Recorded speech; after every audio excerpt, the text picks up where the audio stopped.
8 март 1973 година. На този ден ние, девойките от 4-ти Б курс, решихме да се обърнем към младежите с едно интервю. Първия въпрос го задаваме към Асен. С какво ви вълнува днешния ден?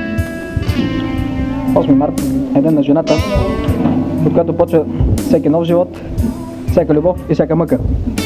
Специално тази година, 8 март за мен е особено интересен. На 7 гледах мача Аякс Байерн и макар че скърба за победата на Байерн, бях щастлив, че 8 март прекрасен ден с характерните за жената променливост във времето. Това е. Георги Данчев какво ще каже по този въпрос? Какво ви вълнува днешния ден? Мене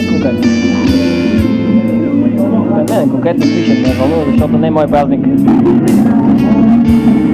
Иван Милчев, какво цените най-много в жената? С този въпрос се обръщаме към Лазар. Чакай, какво става? Провокация. В жената.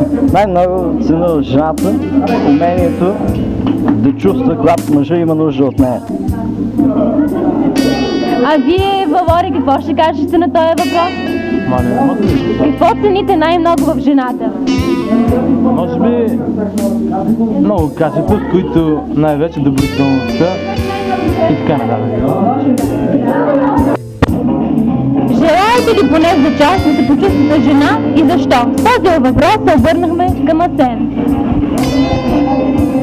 Трудно да се каже дали желая да бъда жена. Бих искал да цитирам няколко думи от Гете. Liebe, liebe deine Magd, kannst du 4 zu Bett gebracht und die Augen zugemacht. Със същия въпрос се обръщаме към Евгений.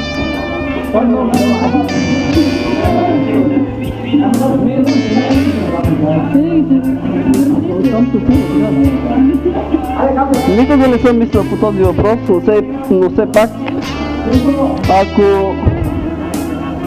то не може да се наложи, но ако си представя, че за момент съм жена, това никога не желая. Искам се, но няма да удобно да кажа.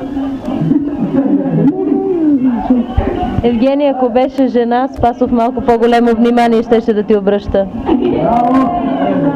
Не верно.